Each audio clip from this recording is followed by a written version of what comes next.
Não importa onde você vive, certamente a sua vida já foi afetada de alguma maneira pela pandemia de coronavírus que vem causando pânico no mundo inteiro.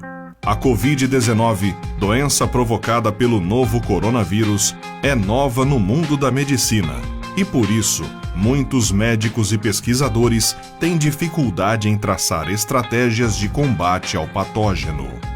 Eu sou William Toffoli, narrador do Mistérios do Mundo, e hoje você vai saber como o novo coronavírus age no corpo humano. Se você gostar do vídeo, não se esqueça de deixar o like, se inscrever no canal Mistérios do Mundo e ativar as notificações. Vem aplicando severas restrições em seus territórios e incentivando as pessoas a permanecerem o máximo possível dentro de suas casas para evitar que o contágio seja ainda mais veloz e mortal. Como você provavelmente já sabe, o coronavírus é altamente contagioso e passa de uma pessoa para outra a partir das gotículas que são expelidas pelo nosso corpo, por exemplo, quando tossimos ou espirramos. Podemos contrair o vírus apenas por conversar muito próximo a alguém que esteja infectado, ou por respirar o mesmo ar de alguém que esteja portando a doença. É justamente por conta disso que a recomendação para quem não pode ficar em quarentena dentro de casa é lavar constantemente as mãos com água e sabão e usar álcool em gel quando não for possível lavá-las adequadamente. É prudente também não tocar os olhos, nariz e boca, principalmente na rua e dentro de ambientes com aglomeração de pessoas, para evitar que o vírus seja levado até as mucosas. Mas, e se todas essas medidas não forem suficientes e você ainda assim acabar contraindo o coronavírus? O que vai acontecer com o seu corpo?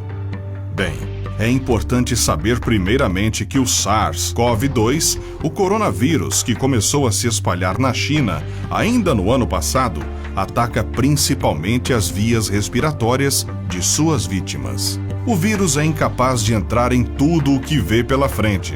Ele requer uma entrada específica, mas esses parasitas invisíveis têm uma carta na manga: as proteínas Spike. Essas proteínas são protuberâncias pontiagudas ao redor do envelope viral, resultando em um formato de uma coroa, daí o nome coronavírus. Essas proteínas conseguem se conectar com certos receptores em nosso corpo. Por isso, quando os vírus estão do lado de dentro, eles procuram por essas fechaduras nas células.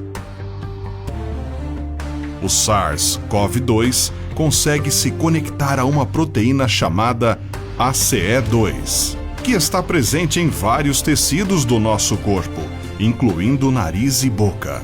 E como o coronavírus tem acesso ao nosso corpo exatamente por esse sistema, ele não precisa procurar muito para encontrar suas vítimas. Assim que encontra os receptores ACEs, as spike do vírus se conectam à proteína e faz com que a célula o englobe, depositando seu material genético. E então, a festa viral começa. O coronavírus transforma suas células em fábricas de RNA viral e proteínas, se reproduzindo. Invariavelmente, os vírus começam atacando a nossa garganta. Com o tempo, essas colônias passam a destruir nossas células, uma a uma, ligando uma espécie de alerta em nosso corpo, que passa a entender que algo não está certo. É justamente nesse momento que começam as respostas do corpo humano à infecção, que começa a se instalar. A partir de então, começam as dores de garganta, aparece a coriza e, eventualmente, acabamos desenvolvendo quadros de febre. A tosse, por sua vez, surge a partir da chegada do coronavírus em nossos tubos brônquicos, que levam o ar até os nossos pulmões.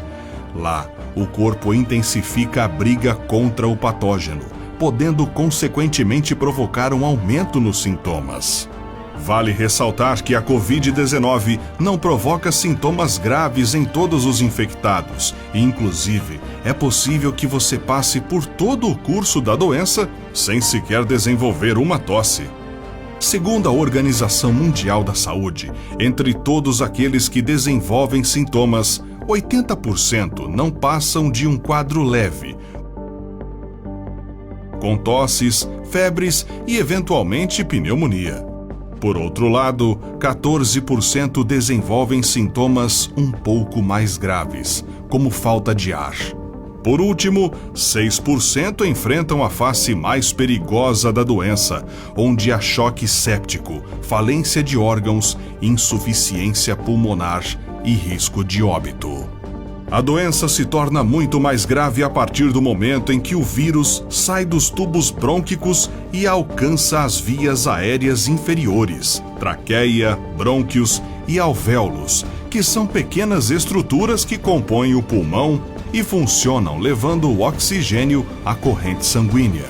Em alguns casos, o vírus age fazendo com que se acumule líquido nos alvéolos, ao invés de ar, e causando insuficiência respiratória. Esses pacientes precisam ser internados e mantidos com um respirador. A situação pode variar de quadros mais leves, em que uma pequena parte do pulmão é afetada, até casos mais graves, quando uma grande parte dos 2 pulmões fica comprometida. Estudos mostram que mesmo após a recuperação das pneumonias mais graves, até 30% da função pulmonar é perdida. Infelizmente, os riscos não param por aí. De acordo com um estudo publicado na revista The Lancet neste mês de março, a Covid-19 não se restringe ao pulmão e a pneumonia não é a única arma do vírus na batalha contra o nosso organismo. Ainda que de forma inconclusiva, a pesquisa apontou que a doença pode causar danos a outros órgãos do corpo humano, como os rins, o fígado e o coração.